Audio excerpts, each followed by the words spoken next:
The demographic landscape of longevity is strikingly gendered. Around the world, women outlive men by an average of 5 to 7 years, and among centenarians, those who reach the age of 100, women consistently outnumber men, often by a ratio of 4 to 1 or higher. Yet paradoxically, studies have found that male centenarians, though fewer in number, often reach extreme old age in comparatively better health. This apparent contradiction, more women live longer, but men who reach advanced age often age more robustly, invites a deeper exploration into the complex interplay of sex-based biological, hormonal, genetic, and behavioral factors that shape the human aging process. From a purely biological standpoint, the female advantage in longevity begins early. Females have lower infant mortality, better survival rates during childhood illnesses, and a higher resilience to infections and famine. These survival advantages persist into adulthood and appear to be deeply rooted in both evolutionary biology and hormonal regulation. Estrogens, for example, play a protective role in cardiovascular health, reduce oxidative stress, and modulate immune function in ways that support longevity. Estrogen enhances the activity of antioxidant enzymes and improves mitochondrial function, offering systemic benefits that may delay the onset of aging-related diseases. In contrast, testosterone, while beneficial for muscle mass, libido, and mood, has been associated with riskier health profiles when it comes to longevity. Higher testosterone levels can increase susceptibility to cardiovascular disease and certain cancers, particularly prostate cancer. Moreover, male behavior influenced by testosterone may contribute to higher rates of smoking, alcohol use, and injury in early and midlife, further shortening average male life expectancy. However, testosterone's effects are not uniformly detrimental.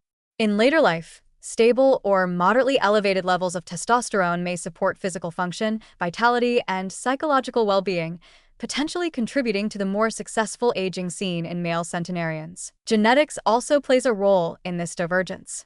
Women have two X chromosomes, providing a kind of genetic insurance. If one X-linked gene carries a detrimental mutation, the other may compensate. Men, with only one X chromosome, lack this redundancy. Additionally, genes linked to mitochondrial function, which are exclusively maternally inherited, may co-evolve more optimally in women. This could enhance energy metabolism and oxidative stress resistance in females, especially in early and midlife, contributing to greater overall lifespan. However, while women live longer, they also tend to experience more years of life with disability and chronic illness, particularly in very old age. Conditions like osteoporosis, arthritis, frailty, and dementia are more common among aging women. This has led some researchers to describe women's longevity as an extension of life rather than health span. In contrast, male centenarians, though rarer, often arrive at extreme ages with fewer chronic diseases, less physical frailty, and better preserved cognitive function. This phenomenon, sometimes referred to as the male morbidity compression hypothesis, suggests that men who do survive into old age are a biologically and behaviorally selected group with exceptional health resilience. Immune aging also differs by sex. Women typically have more robust immune systems throughout life, which helps fight infections but may also increase their susceptibility to autoimmune diseases. In aging, the female immune system appears to maintain function longer, particularly in terms of T-cell and antibody responses. However, this may come at the cost of increased systemic inflammation later in life, which contributes to frailty and cognitive decline. Male immune aging is often marked by earlier decline in adaptive immunity, but among those who reach old age, immune profiles can remain surprisingly stable, with preserved NK cell function and reduced inflammatory cytokines. These differences may partly explain the lower morbidity observed in very old men. Behavioral and social factors further nuance the picture. Women are more likely to engage in preventive healthcare, maintain social networks, and adhere to medical treatment, all behaviors that support longevity. They are also more likely to adopt healthy dietary patterns and avoid high-risk behaviors. On the other hand, men who reach 100 have often benefited from either unusually low-risk profiles or remarkable physiological robustness that offsets earlier exposures to health threats. Another critical dimension is the role of epigenetics. Sex hormones influence DNA methylation patterns and chromatin architecture in ways that affect gene expression over time. As a result, the biological age, as measured by epigenetic clocks, can diverge significantly from chronological age based on sex.